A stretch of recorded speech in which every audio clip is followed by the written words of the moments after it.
We got to do this today. We got to do this. Can we just talk about, I don't know, films, cinema, music, anything apart from Manchester United? No, we can't. We have to talk about Manchester United. Good morning, everybody. I say good morning. It's the Monday of Mondays this morning. We've had plenty of these this season. We've had plenty of these for a long time. But I didn't think I would ever see Manchester United be 3-0 up against the Championship side with 20 minutes to go in an FA Cup semi-final, for it to end 3-3, for them to score a last-minute winner that was offside by a toenail, for us to then need penalties to go through. It's just like, I was thinking about it. You know the chant, we've seen it all, we've won the lot. I'm not sure I've seen it all, but I have now. After that game yesterday, I can apologise straight away to everyone on Facebook. Honestly, I'm not doing anything wrong. Just sometimes the live chat shows and sometimes the live chat doesn't. I can see right there the live chat's not coming in on Facebook. So if you want to fire in your comments today, and I'll be honest, I think you probably will. I'm just quickly checking it's going out on YouTube, all right? Yeah, we're live on YouTube. That's not a problem. How is it that you feel like this after reaching our third cup final in 2 years under Erik Ten Hag, after reaching consecutive FA Cup finals? Somebody in the comments tell me, when was the last time Manchester United reached 2 consecutive FA Cup finals? I don't know. But I'm going to speak through all of it this morning, all right? You're going to send in your questions, your comments, your concerns. There's going to be quite a few of them this morning. I'm probably going to nibble. It's probably going to get a bit aggy sometimes. I mean, it is what it is. What else? What else? I said yesterday my head was hot. It's still pretty hot. I've got to be honest. I don't think sleeping on that has really calmed it all down completely. Let me see who's here from the member gang. I apologise to everyone on Facebook. I can't see any comments from you today. Can I pull them up somewhere else? I don't think I can. It's really annoying. Vicky, Paula, Gungshi, good morning to you. T, Ant, you're there as well. Alex, all the mods are here. I'm sure there's going to be plenty of moderating down there. You got, sorry, Terry, Stephanie, Kevin, and Ines combined is Kenwin. Assam, we've got David, Potato Man. I'm Potato Man. I have to call you Potato Man. You just sit down there gifting a couple of memberships. Oh boy, can you gift everybody a bottle of Jack Daniels or something this morning? Oh, they're not working either. I'm having a mare this morning. The buttons aren't working either. 1 second there. I'm Potato. And the fat funding there. Oh, you gifted 5. 1 second there. Alex, I can see you sent a super chat. Sorry, it just seems to be... Basically, my software's working like Man United this morning. Bit inefficient. Although actually not good for the first 70 and then crap for the last 20. This. My God. Have you ever seen a game like that from Man United? As I said, we've seen it all. We won the lot. I don't remember a game like that. Look, this season, we've had collapses, all right? We've had plenty of collapses. Recently as well, Brentford, last 2 minutes. See the game out. Can't even do that. Chelsea, 3-2 up in the 97th minute. Can't see that out. Coventry. Danny, you're saying the Everton game, was that 3-0 at Old Trafford? Was that Fergie's? That was when Fellaini scored, wasn't it? I think that's kind of a fair one.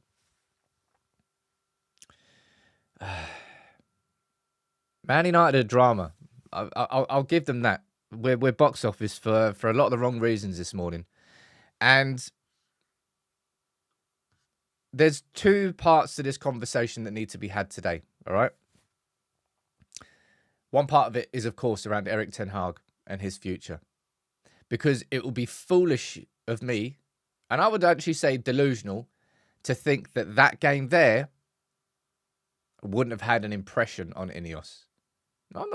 I said before the game, and I reiterated on more than one occasion, I said that game yesterday is not going to be a game that either keeps Erik Ten Hag his job or gets Erik Ten Hag sacked. But then I also didn't expect Manchester United to throw away a 3-0 lead against Coventry with 20 minutes to go, and for them to score an 120th minute winner, and for us to need a penalty shootout to win the game. I still don't know whether it maybe for some of you, it might be the straw that broke the camel's back. But for INEOS, that will definitely be something that leaves an impression. Now, I can see down there's been some gifted memberships. Gungsheed, man, always, all of you. You gifted 10. I've got the lights working. That's such an inappropriate use of confetti. It's like the saddest. And then, Carl, you gifted 5 memberships, and I'm going to take you gifted 5 as well, so I've made it 20 in total. Oi. Fire in some comments here straight away, all right? I'll try and read some of them out, and then I've got a whole show lined up, which will ultimately lead to this point, all right? And I'm going to run through this with you as a community this morning, okay? And we're going to list objectively, going to try and take emotion out of it, list objectively the reasons that Ten Hag should stay and the reasons that Ten Hag should go. And we'll try and get to a bit of a conclusion as a community. There's a couple of super chats there. Let me read these out. Oy, oy, oy, oy, oy. Dean, you're saying these players have a weak mentality and need to go. I'll say this here straight away, right? I said it in my live show yesterday. I do not care what 11 players are on the pitch for Manchester United. I do not care if Garnacho or Mainu went off. And I do not care who came on. 20 minutes to go in the FA Cup semi-final and you're 3-0 up against Coventry. Whatever 11 players are on that pitch at that time shouldn't be a problem. Should not be a problem. And he's taken off Garnacho and Mainu for Eriksen and Anthony, 2 international players. Eriksen with bags of experience. It's baffling beyond belief. Jibat, you're saying that you've checked out on Erik Ten Hag, but there's no way any set of 11 players, even academy kids, wearing United shirts should let a 3-goal lead slip in an FA Cup semi. Well, you've just said exactly what I just said there. Bradsaurus Rex, you're saying, you think you've seen it all. Liverpool 4-0 Old Trafford 5. Oh, man, come on, man. Don't be reminding me about those 3 games against Liverpool this morning. But Man United find new ways to embarrass their fan base. They absolutely do. Pyro saying, we're winning 3-0. How can you blame the manager? This is a lack of concentration from the players. Anyone blaming the manager is a damn fool. And that part I agree with. All right. 3 different games, 3 different situations, 3 very well, 2 exact same, no, 3 similar outcomes. Well, not really outcomes. Who cares?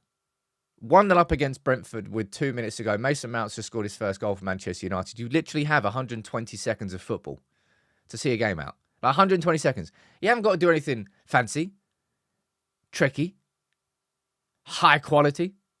Sod that. Just get rid of the ball. Get out. Whoop. Down the pitch. Don't get offer a throw on. Get a foul. Do whatever you need to do. 2 minutes. Nope. You can see the goal. Brilliant. Okay, well done. 3-2 up away at Chelsea. 109th minute. You've done all the hard work. You come back from 2-0 down to be 3-2 up. Nope. Concede once. Completely switch off. Boom. Let Cole Palmer sit on the edge of the box. The guy who scored 2 goals already. Brilliant. Hat-trick for him. And then that game there against Coventry, and I will say that again and again and again and again and again and again and again.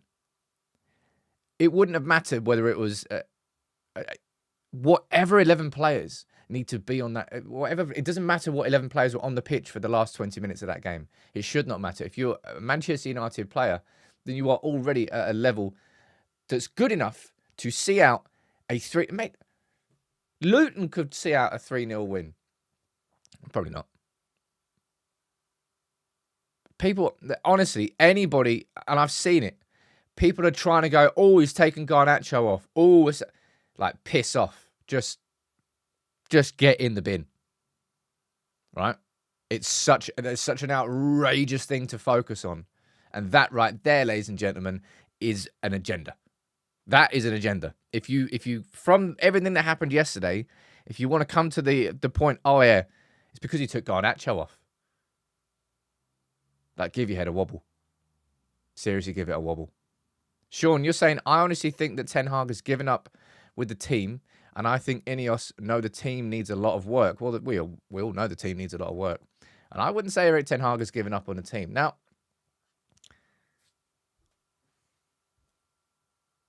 obviously, Erik Ten Hag is going to be laughed at for this.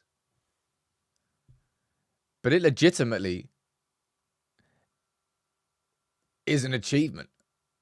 How have we reached 2 FA Cup finals in the last 2 years and the League Cup final? We've reached 3 out of 4 domestic cup finals under Erik Ten Hag. And there's going to be a lot of people that are... Where is it? Oh, 1 second here. Let me get the full quote up. In fact, that's what I was going to do here, right? This is what I was going to do. You can see this from Fabrizio Romano, right? It's a huge achievement. A decade ago, a big Manchester United team only achieved the final 3 times. We do it twice in 2 years. And then people are gunning for him, right? And then we look at the full quote. He was asked about his feelings after the game. It's mixed feelings. We can be happy with the achievement, getting to the final. That's huge. Even the big United team only achieved it 3 times, and we achieved it twice in 2 years. It's just, to write it like that, Fabrizio is lighting the grenade. I'm going to go and read some of your comments out down here. Right. Reaching the final means nothing unless you win it. Aye. I'm not talking about that final yet. I'm not ready for that conversation. So nobody meant... No, I'm not speaking about who we're playing. I'm not speaking about... Was it 25th of May? Nah, not yet. Not yet. No, thank God. There's a super chat there. A couple of super chats. Let me read these out. Premium scene. How can you play Eriksen alone in midfield at number 6? Was he playing alone at that point? Because it ended up being Mainu... Bruno was playing quite deep quite a lot of the time, which I kind of expected. I'm not sure he was completely isolated. I thought Casemiro looked a bit more comfortable. I can't be asked to speak about tactics in that game, jeez. Carl is saying, let Ten Hag weed out the cancers in this squad, man. There's plenty of them. Alex, you're saying bit of a reach, but is Erik Ten Hag exposing incompetence on purpose in front of... come on, mate. That is the stretch of stretch. The Stretch Armstrong, that is. All right?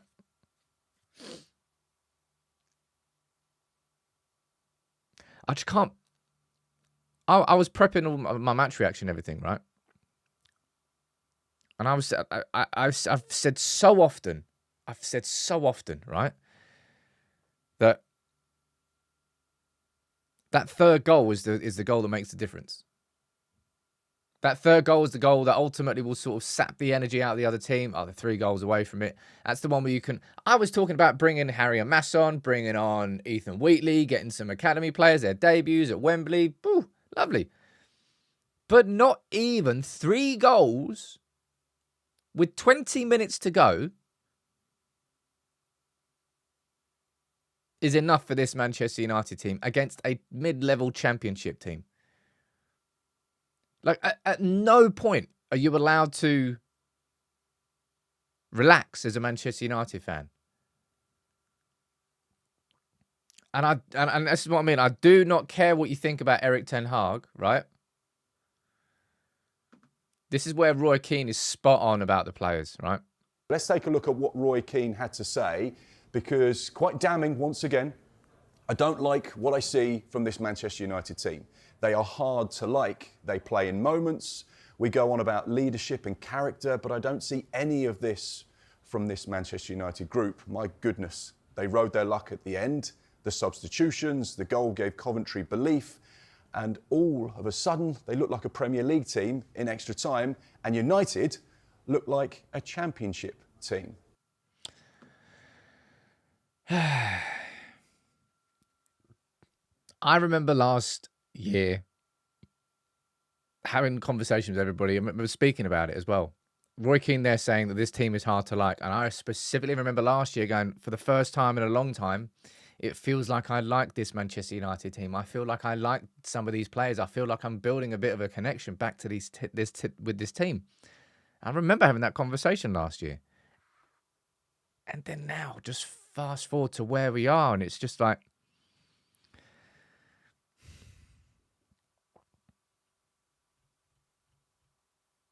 man, what a crap season.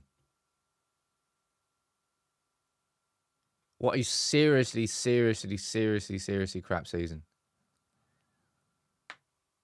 The fact that we can't even celebrate really getting into an FA Cup final. I mean, that in itself just makes you sound like the most entitled fan base in the world, doesn't it? You've reached 2 FA Cup finals in 2 years and you're complaining. But it's just true. It's not winning the FA Cup final would be an incredible achievement given how we played this season. Chris, you're saying the proof of success will be whether we beat them or not. No, I don't know whether that proves success, but I'm gonna keep reading some of your comments out down here. In fact, I'm gonna start this poll today. All right. So I did this just before the show, and I'm gonna do these more often on the community page because there's so many conversations that we can't always just have in here. So it's good to leave these polls in there. And I asked from you, do you think whether INEOS are going to give Erik Ten Hag one more season? There's just over 3,000 votes on that poll so far in the first hour, which is awesome.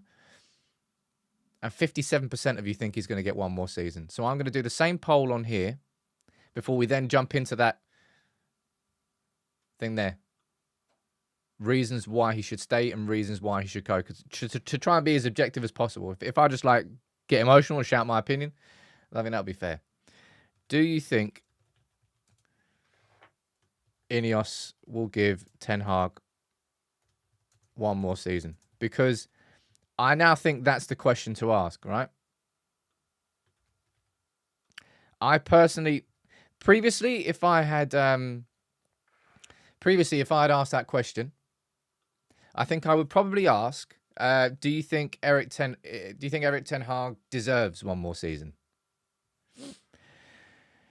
I think he built up so much goodwill with the fan base last year, deservedly so. I think a lot of that has been eroded this season, deservedly so. So I don't really think it's a question of asking whether Erik Ten Hag deserves it next season. Now, we'll get into that and we'll speak about the lack of structure that's existed behind the scenes, the mitigating circumstances. That's what this part of the show will be about. Jason, you're saying, yeah, we did do this poll on Friday, and if I remember correctly, I think it was around about 65% of you that felt that he would get one more season. But as I said, I think the question is posed differently this time. It's not whether Erik Ten Hag deserves one more season. It's whether or not you think that, one second there, Jim Ratcliffe and INEOS will give him one more season, because it is a decision of completely down to them now. I don't think it's, in my opinion, I don't really think it's about whether or not Ten Hag deserves it.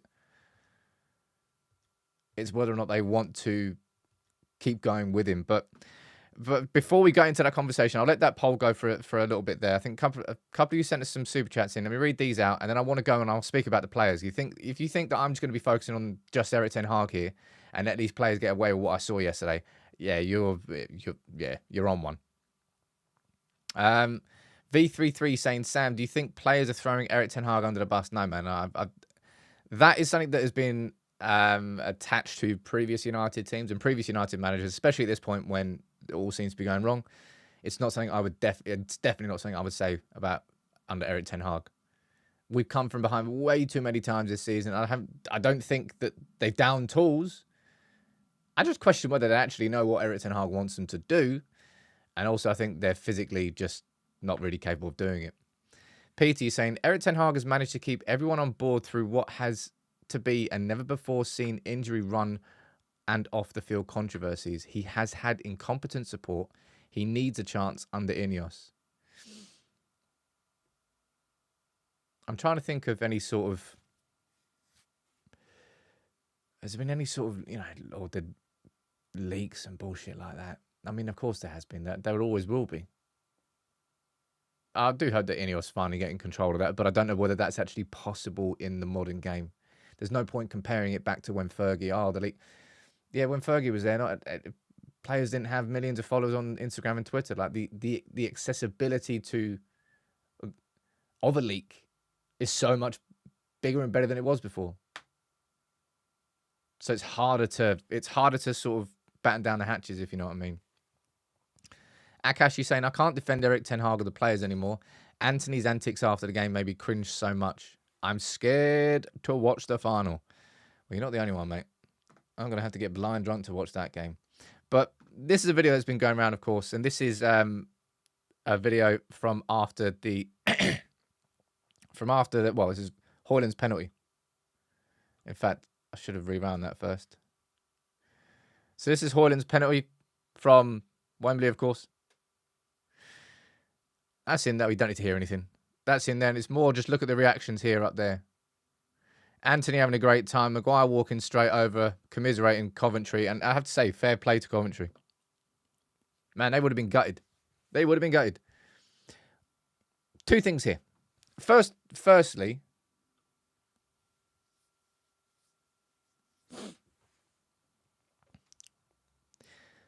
mate, read the room. Like, read the room. There was a Coventry player who did that. I don't know if he did that during the penalty shootout. Maybe it was just a direct response from Anthony to that. But it's just like, read the room. Read the room. I don't care if a Coventry player did that. Yeah, of course they're going to do that. This is Coventry, who are 8th in the Championship, who have come from 3-0 down, 2-draw, 3-all, and taken you to a penalty shootout. You're damn right they're going to goad you.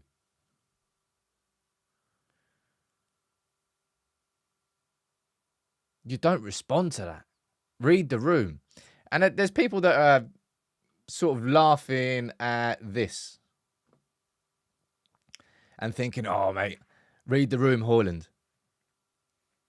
And that one I will not agree with.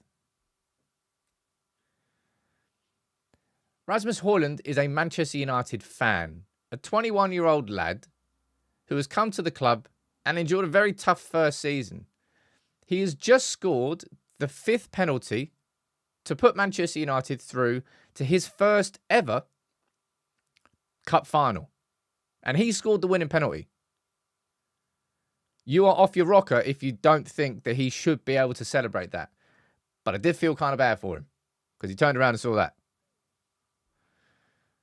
Enjoyed it with the fans, turned around and went, oh, balls. And he was there isolated on his own. And if we're going to take a little bit of humour from this yesterday, I have to say this photo is quite funny. Højlund's enjoying himself. Delo is like...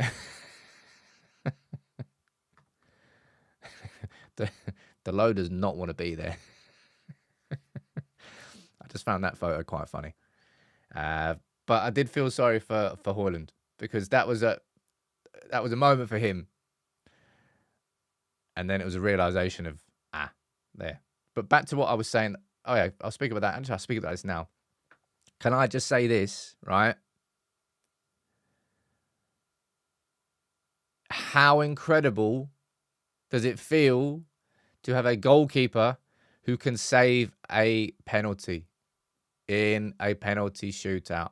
Oh, my God. I'm still scarred by what happened against Villarreal. And I think I always will be.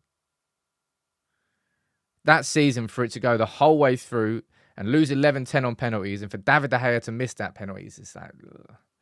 And last year in the FA Cup semi, what we won, I was in the stadium that day. It was absolutely horrendous. I think we won like 7-6 on penalties, and I think they missed.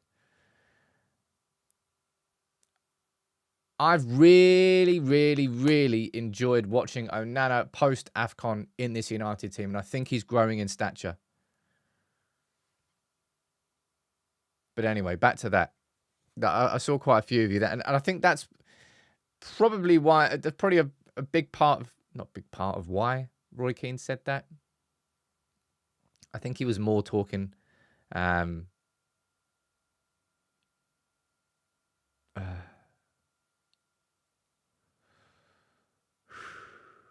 this United squad, this is what I mean, man. we can, and this is where we come into this sort of age-old argument that we find ourselves in with pretty much every Manchester United manager at a point where they could or maybe should be sacked, depending on your opinion and what you think, right? Because you reach this point and then you go, well, okay, let's get rid of the manager. Let's bring in a new manager. Let's start again from a managerial perspective. And then you look at the squad and you go, I mean, how many of you am I keeping? And I think that's what Keane is alluding to there. And I will go back to the point that I stated at the start of the show. And this is the thing that's going to continue replaying in my head.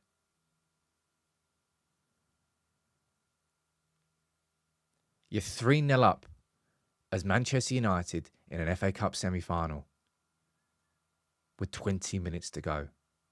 Did you ever used to play the challenges on... I suppose it was the old school versions of PES used to have these challenges where you could just jump in at a random point in the game, like you're 3-0 down and you got to come back.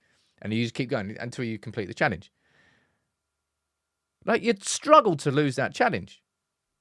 I mean, of course, you can score on goals. But any team of any sort of merit or just mental, it's not even mental fortitude. It's just like it's almost like match fixing levels of crapness. Like the mentality of this guy, and this has, I can't say this has absolutely nothing to do with the players. So sorry, I can't say this has absolutely nothing to do with Erik Ten Hag, because I think, truth be told, great teams are a reflection on the pitch of what their manager is off the pitch. And you can look at any team in the world. The best teams are a direct reflection of what their manager's trying to imprint onto them. That's what a manager is. But when it comes to like in-game decisions on the fly, that's down to the players. Staying in shape, that of course comes down to coaching and patterns, but these players, man.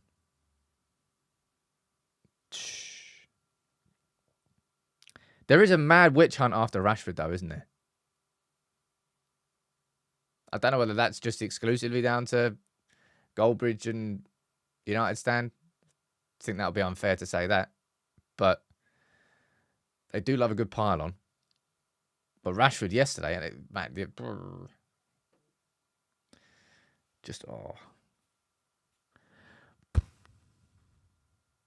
And it's this point here is why we end up coming to this situation where you don't know where your energy should go to. It was after Chelsea that I wobbled the most about Erik Ten Hag. Chelsea and Coventry. They're the two games for me. And both of them had similar collapses. And that's the weird thing. Like Chelsea, we came from 2-0 down to be 3-2 up. Coventry, you are 3-0 up in an FA Cup semi at Wembley. You've made it such a comfortable, easy game. Like we played, it's so boring. Man United played it just confident, composed, slowed it down. First half, how many shots did Coventry have? They had bloody one. We were 2-0 up. Coventry switched up tactics in the second half. Yeah, fine. They went to a flat back four, had a little bit more width, and they got a bit more success. Didn't matter. We scored a third goal. It's like we did everything right. Did everything that we needed to do. It was like just a really solid. And it's the two extremes of it. It was such a professional performance for the first 70 minutes of that game. It was like job done. It was like, okay, well, you had to beat a championship. You beat them. You comfortably beat them. And then, it's like we ran out of battery. And the complete opposite happened. And people might say, it was a deflection for the second. I'd be like, well, Bruno's was a deflected goal for the third. So I'm not going to... It's frustrating, yes, but I'm not going to moan too much about that, if I'm being completely honest. Because we got our slice of luck. They got their slice of luck. And it's just like, oh, man, I'm going to go down and read more of your comments out down here, and then we're going to go over to this list, and I want us to try and compile this list as much as we can as a community, both from the positive and the negative points of view, because both of them are completely justified right now. Well, maybe not so much the positive right now, but across the course. The negative stuff is stuff that you can see right in front of your face. The positive or the reasons why he could or should stay stretch over this 2-year period. Right. We'll see what's going on down here. Let me read a couple of super chats out. I don't want to miss any of them. Dave, you're saying the lack of depth this season has killed us. Left back especially. How many of those goals came from that position and the pens? Left back, man. I think left back's probably the injuries that have hurt us the most this season. But injuries everywhere have hurt us. Going into that game there, right? Who is it dropped out? Mason Mount. Spent 60 mil on him, and he's going to be a free agent this summer. Damn. Could never have foreseen that level of injury. And he's been slowly reintroduced back into the team, and I don't even think he started a game yet. How is he getting another injury? How?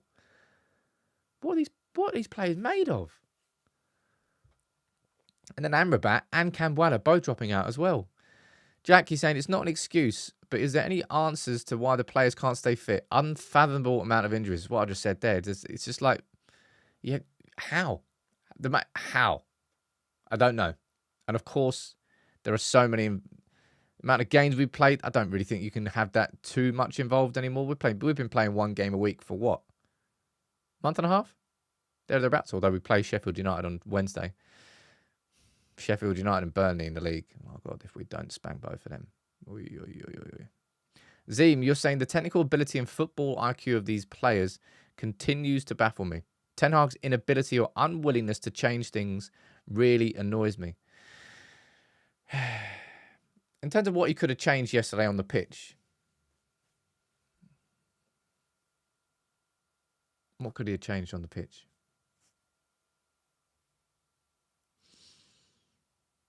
I don't think he needed to change it. It was working, ladies and gents. We were 3-0 up with 20 minutes to go. Why on earth is the manager going to rip anything up and change it at that point? Oh, taking off Manu. And mate, Manu for Eriksson at that point in the game. Anthony for Garnacho, who's started 32, 33 consecutive. They're completely fine subs. Oh, we should have brought on Ahmad. I think you can have a conversation about that. Because Ahmad is a totally different player compared to pretty much all the other wingers we've got. Rashford, Garnacho, Anthony, Forson.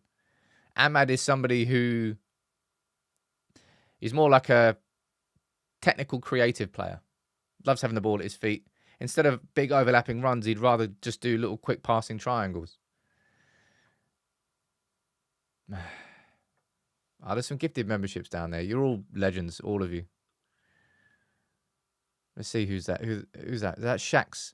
Got Shax and Magmamo. What's the name of the Pokemon? It's like Magma. Don't know. There's a Pokemon that's nearly called that. I'm going to give you a 20 membership going all together. It's like the worst confetti in the world. I wish I'd turned that confetti off. The most inappropriate confetti the world's ever seen. But this is the main part of today's show, right? In fact, no, that's not the main part of today's show. I want to quickly go over to here before I go there, right? I spoke about this in my match reaction. I said, look, Jim Ratcliffe, sitting there watching at 3-0, sitting there watching at 3-all, is a man who's 71, 72, don't really matter, 71, just completed his 8th London Marathon and did it in a personal best time for that age. Is an incredible personal sporting achievement. And comes to watch this team do that with 20 minutes to go, and you're thinking that's got nothing to do with quality. IQ. It's just straight up lazy, lack of concentration from the players. And he was speaking to Gabby Logan after the FA Cup final. And this is what he said when he was asked about the problems at the club, about, what's happening next. And this is what he said. Fans are impatient, and I have some sympathy with that. I knew that, yeah. But it's a journey, people, whether they like it or not, they have to be a bit patient, because it's not a light switch. You can't just turn it around like that. It takes a bit of time. And a small matter as well of potentially building a new giant stadium as well. I'd love to do that. Yeah, if we can do that, I think that would be fantastic for the north of England too. Oh, he goes on about the Industrial Revolution now. But Ratcliffe calling for fans to be patient. Now, we all know, I've spoken about this before, and it's not just football, but just in general, society now is as impatient as it has ever been. What do you mean I've got to wait 3 minutes for the bus? When's that next series coming out on Netflix? I finished it now, but I want the next one immediately, as if I'm going to wait for it. Why is an artist not release 3 albums a year? How dare you make me wait for it?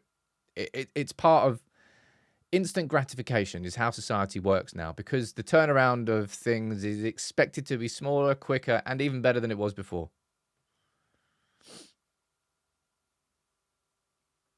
This video here, I might do a bigger video on. I'm not sure what I'm going to do my lunchtime video on today. But he's right on that.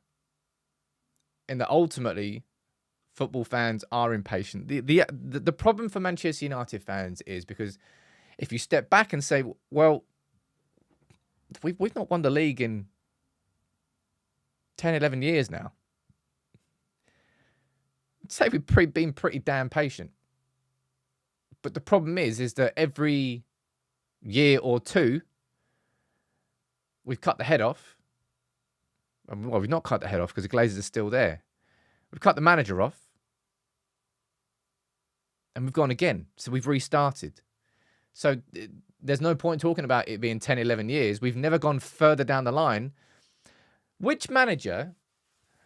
Actually, I don't know the answer to this one. I'm going to suspect it was Solskjaer, but I don't actually know. No, it must have been Mourinho. Was it Mourinho who lasted the longest as a manager post-Fergie? Because he was sacked in his 3rd season, I think, wasn't he, in December? I think it was Jose Mourinho. And then I'm guessing it was Mourinho who lasted the longest before he ultimately was sacked. And I think it was then Solskjaer. And then I reckon Van Gaal. And then, well, obviously Rangnick was a caretaker and Moyes was only 7 months. Van Gaal, 2 full seasons. See, that's the issue. Ratcliffe's completely right. But the problem is that we've never gone further down the line than...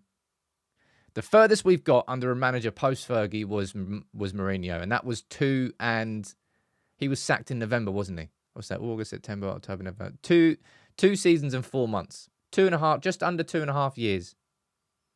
Seasons. That's the longest that we've survived. Erik Ten Hag is coming up towards the end of his 2nd season. Apparently Solskjaer lasted longer. Did he last it? So Solskjaer lasted longer. How long was Solskjaer here for? He came in December 2019. I think it was December 2019. It was after Mourinho. And then he was sacked against Watford. And where was Watford? Was that Feb? I think Solskjaer might have been sacked in Feb. Let's have a look. Solskjaer sacked Man United. No, November. Jeez. Got that completely wrong. So that was just under 2 years, was it? I think it was. Just under 2 years. Was it December 2018? Oh, 3 years. Shit me. Right, well, Solskjaer then. Anyway, kind of a muted conversation here. Kind of a muted point.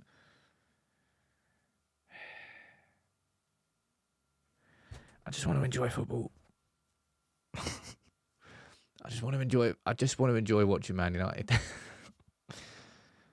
I've got to win everything. I mean, it'd be nice. I'd like to win all the pots. It'd be lovely. But like, man, it's so stressful watching this team. It's so insanely stressful. How we managed to turn that game there into a stressful situation is honestly an achievement. But not in a good way. And it leads me to this question, right? I'm going to look at the poll here and see what you're saying here straight away. So we've got 1,100 votes on that poll in the first 20 minutes. I apologise to anybody who's watching on Facebook today. The live chat's not working. I don't know why. But come over to YouTube, youtube.com/UnitedPeoplesTV, and you can jump in, all right? You can jump in to the conversation. But there's 1,100 votes, and 60% of you are thinking that Ten Hag will get one more season. So I want to go and do this, right?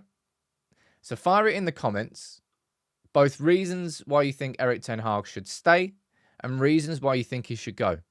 And I'm going to try and compile this list. And I might do this as my lunchtime video today, right? But there are reasons either side. There are definitely reasons either side. Reasons Erik Ten Hag should stay. I'm going to say this one first.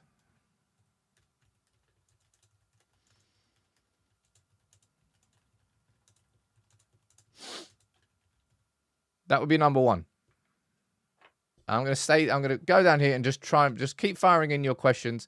Not questions. Keep firing in your comments and I'll try and add them. Quite a few of you are saying this down here. Of the youth. Okay.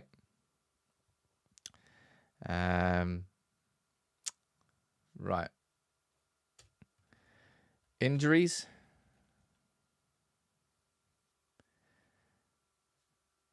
Injuries have killed this season. Let's be completely honest. I mean, how much Erik Ten Hag is part of that? Well, that's the debate. So thank you everyone for firing in your questions here. Right, Ben, you're saying he's managed the bad elements of United's club culture well.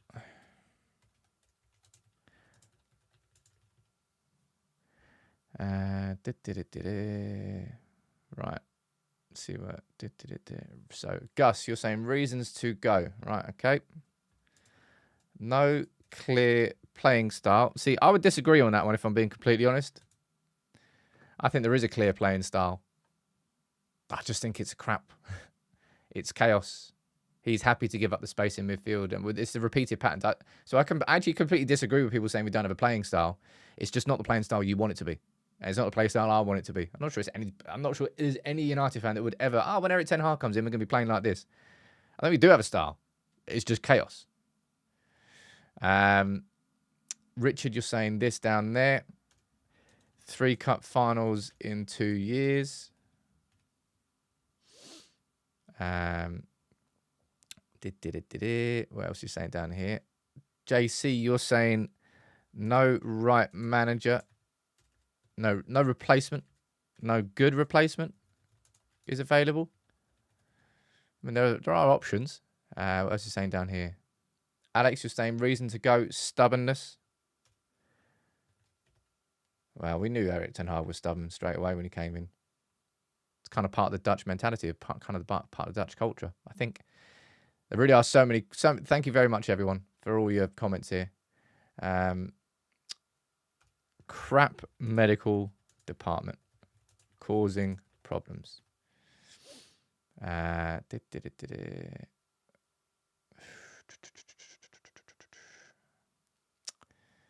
else are you saying down here?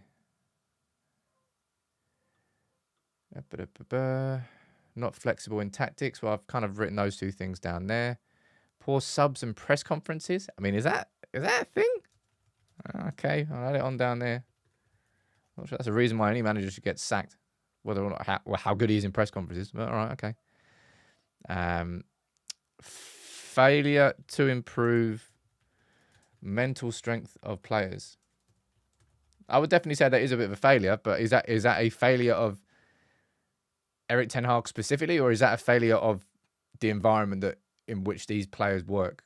I think certainly both of those are contributing factors. We're going down here. Player recruitment. Right, still going down there. Poor signings. Keeps playing Rashford. I'm not contributing to any of this bullshit about individual players, man. You want to go do that, you go do that in other places. You're not getting that from me.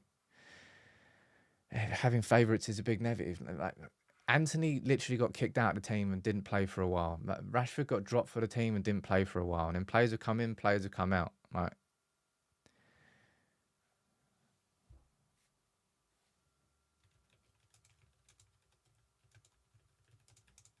There's one. There's one. Steve Brooks can't disagree with that comment anymore. Sports psychology starts with the manager. Nope. Sports psychology starts with the owner. Starts with the person at the very top. There's no way you can put down Erik Ten Hag. The psychology of a company is a direct reflection of the person who pays the bills or doesn't pay the bills. Right. I'm going to read some of your... I think I've missed a few super chats down there, and then I'm going to go back and read some more comments. Abner, you're saying we haven't made enough quality squad changes to make a quality core. That's the priority of it. Going in a manager roulette. Why give players another scapegoat? Ooh. It hurts. It hurts watching this team, man. I think I'll be honest, Garlic Man, you're saying reason to stay, only 1 year left on his deal. Can't let him go without severance pay. I mean, that's a very business clinical. Only 1 year. I mean, technically, you might be right. Only 1 year left on his deal. No. Oh, no, that's the wrong one. Don't have to pay severance. I can still touch type a little bit. Only a little bit. It used to be much better. Truth be told, right, my opinion on this, I'm more conflicted over Erik Ten Hag than I have been about any other manager post Sir Alex Ferguson. And it's just my personal opinion, right? You don't always have to, I think we've made it abundantly clear that we don't always agree here on United People's TV, but I like to think that I do genuinely include your opinions and I try to answer them. I don't always agree, and sometimes I slap you down, but, I try to involve you.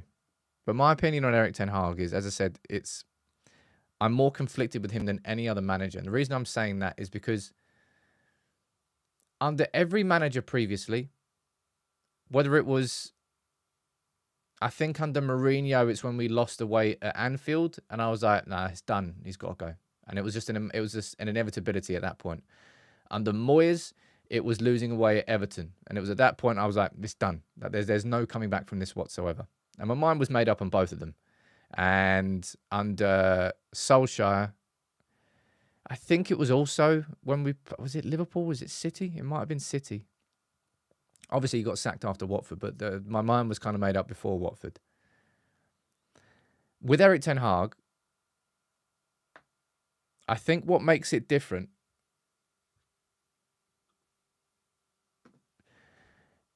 is Jim Ratcliffe. I think what makes it different is the fact that, like, there's Jason Wilcox, our new technical director at Wembley after Man United agreed, and he's now starting immediately. Right? Vicky, I don't know what you're talking about there. Calm down, Sam. Everyone's entitled to an opinion. You've been terrible after the Chelsea game. You're not above or below. I don't know what that comment is about. Yeah, I was hot-headed after the Chelsea game. I've had a conversation with you. I don't know why you're trying to dig me out there. But Jason Wilcox, our new technical director. Finally, we've got an actual technical director who is coming into this football club. We've actually got an owner who genuinely has ambitions for this football club that doesn't just revolve around them taking money out of the club. And I think that's why I'm more conflicted about Erik Ten Hag than I ever have been. Because I know that next season, the whole structure of our club behind the scenes is going to be completely different.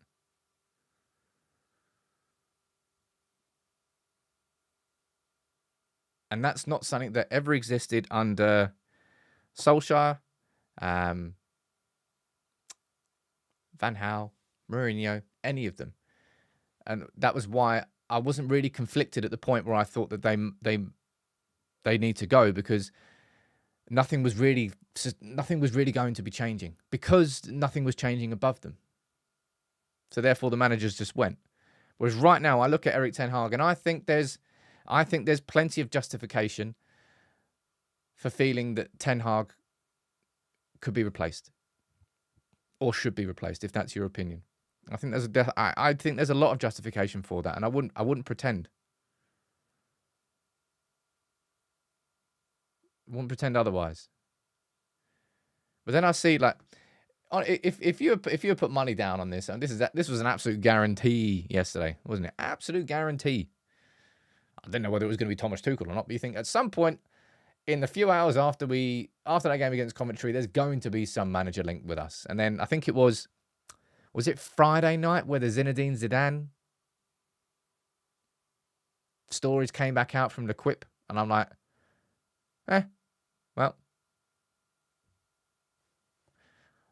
surprise, surprise. I don't think Zidane's coming anywhere near United. And then you see Thomas Tuchel last night. Jim Ratcliffe has asked Tuchel about a commitment to Manchester United next season in the event that Erik Ten Hag leaves this summer. What do you mean, in the event that Ten Hag leaves this summer? It's INEOS making their mind up. But, and again, I've said this before, everywhere I look around managers,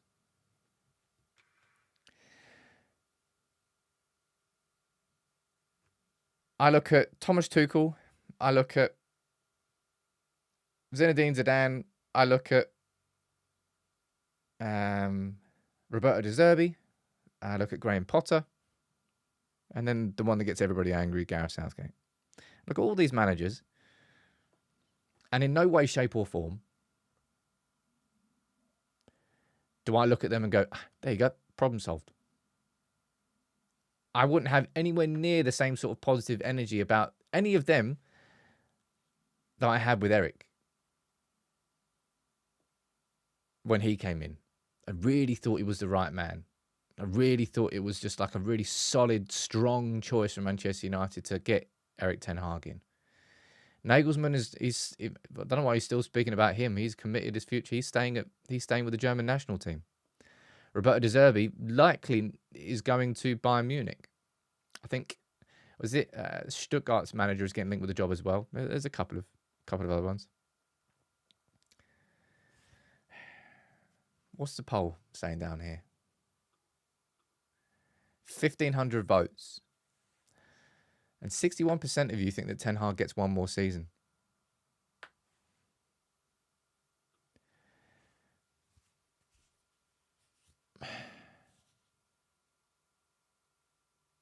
There is no way that INEOS can wait to see if we win or lose the FA Cup final against City to make a decision. All right? That's the 25th of May.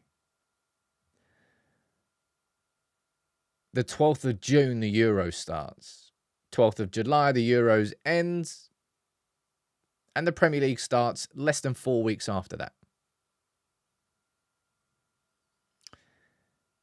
We don't have time to wait to set. As winning or losing the FA Cup has never been something that I think would move the needle either way with Erik Ten Hag and whether or not INEOS would keep him. I'm going to read some of your comments out down here.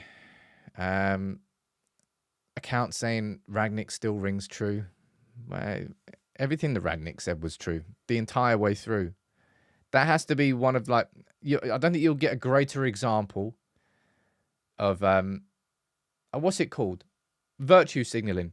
You know, when people think that, I know, certain people are casting, it's virtue signaling, blah, blah, blah, blah, blah. Ralph Rangnick was basically Manchester United virtue signaling, saying, we're changing.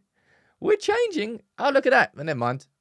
Don't actually hire a man as an interim manager who hasn't managed in years, lure him in with dangling the carrot that he might go into a sort of a structural role, and then he goes. Of course, Erik Ten Hag didn't want to work with him, but if Manchester United had already firmed that down and given him a specific and clear role,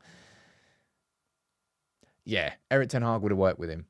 But at that point, don't even think Ralph Rangnick had a job description, let alone I don't know, it was like a consultancy basis. It was bullshit the whole way through. Top Dog is saying we need to do good business quick and clear the players out. Well, this is the thing that I'm really glad that Jason Wilcox is in. Of course, we know that Omar Barada's not starting until the 1st of July. He'll be available in WhatsApps and stuff like that, but he won't be really heavily involved in direct negotiations. Dan Ashworth still sitting there on gardening leave. Newcastle, they haven't budged. We agreed a deal quite quickly with Southampton. Hopefully that means that we can agree a deal with Dan Ashworth, but my prediction is that Dan Ashworth is not involved in anything to do with what we're doing this summer. And then the thing is I saw that, Akash. I'm going to do a bit of research on that before I speak about it, but we're being linked with bringing in Ipswich's head of recruitment. I think Sam Williams. Yeah, Sam Williams down there. And I don't know whether that would be the case. I don't know whether that would be too many cooks spoiling the broth, because then you have a technical director, a sporting director, a CEO, and a head of recruitment. I'm not saying it's impossible or implausible, but I need to do a bit of research on that first. I think that game there yesterday was quite damaging for Erik Ten Hag. And I think it'll be, in my opinion, I think it'll be foolish to suggest otherwise. I completely agree and stand by you all in the opinion that those players in those last 20 minutes, it's just, it honestly doesn't matter what your approach is. It doesn't matter what the manager said or what the manager's done. There's 11 of you on the pitch. You haven't got a man sent off. You're 20 minutes to see out an FA Cup semi. It's all in your hands. You don't have to look over to the manager and go, what are we doing, boss? You just do your job as a professional. And if we were professional in the first 70 minutes, we weren't even amateurs in the last 20. We were just gone. To the point where even Coventry just walked all over us for 20 minutes. Schoolboys play better than that, John. They really, really do. A couple of super chats here. And I knew this morning was always going to be a spicy one, a fruity one. As I said, we've seen it all. We've won the lot. I've never seen Man United throw away a 3-0 lead in an FA Cup semi-final against a championship team before. So I'm not sure I've seen it all. And I never want to see that again. The Crown saying, Sam, do you think we should also get rid of our medical staff and get one who won't screw us, just like in Arsenal? Well, we brought in Gary O'Driscoll, who started as our head of sports medicine in, I think it was December time. Yeah. You can say what you want about Erik Ten Hag's intense methods, right? And I definitely think that's a contributing factor. But we've been playing once a week. And these players are still dropping like flies. Unless we're doing some sort of 2 bleep tests a day in training, how intense can training possibly be? Seriously. What, are they just running all day? They're not doing any tactical work? It's just constantly running? What makes intense training? That's kind of a fair question there, really. So many people speak about how intense Manchester United's training would be. What do you mean? So what, are you doing suicide runs. You know, in basketball, you do. Is it basketball? You do suicides. You got to run to. Oh, you can do it on a football pitch as well. Run to the 6-yard box, run back to the line. Run to the 18-yard box, run back to the line. Run to the halfway line, run back to the line. Do the full length of the pitch. He just makes everybody go running. What makes intense training? Is it the fact that you're doing rondos very quickly and then that's too intense on your knees? I don't know. Seven Samurai saying, here's the thing, Sam. Ten Hag's an amazing coach and strategist, just not a great manager. Should be given a chance with a proper structure in place. Erik Ten Hag as a coach, you've all seen that video with Rue Hoodit, right? When he's speaking on Dutch TV. The problems that existed at Erik Ten Hag, at Ajax under Erik Ten Hag were similar in these bigger games, leaving spaces, leaving gaps, getting hit on the transitions. It's just that the players were able to cover those spaces, cover those gaps. The players were fitter. The players were more screwed on. The players properly tracked back.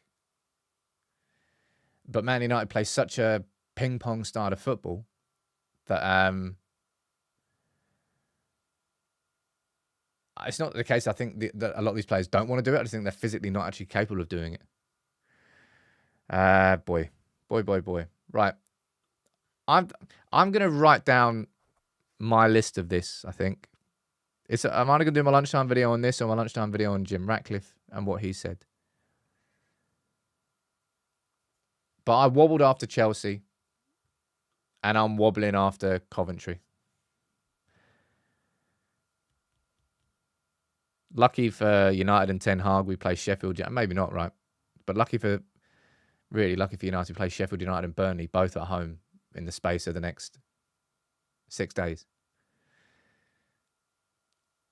2 games where United should be winning by some margin. Sheffield United are abysmal this season. Like crap. And so are Burnley. But we'll see. The results of that poll during the show, there's 1,600 votes, and 61% of you think that Ten Hag gets one more season. 39% of you are saying no. Man, watching United, I'll be honest, I cannot wait until this season is finished. I came into this season genuinely saying second place, Champions League quarters. I thought there was real room to improve on last season. And look where we are now. Boy.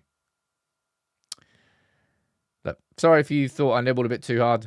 It's not easy doing these shows. It's not easy reading the comments out from thousands of people, especially after watching that game yesterday. Thank you all for tuning in. No, Alex, I'm definitely not doing a starting 11 video for Sheffield United. I think that's absolutely pointless. I think there's far more important conversations to be having than who might start against Sheffield. No, definitely not doing that. I'll be back here tomorrow morning. I'll be here at lunchtime today. As always, take it easy, everyone.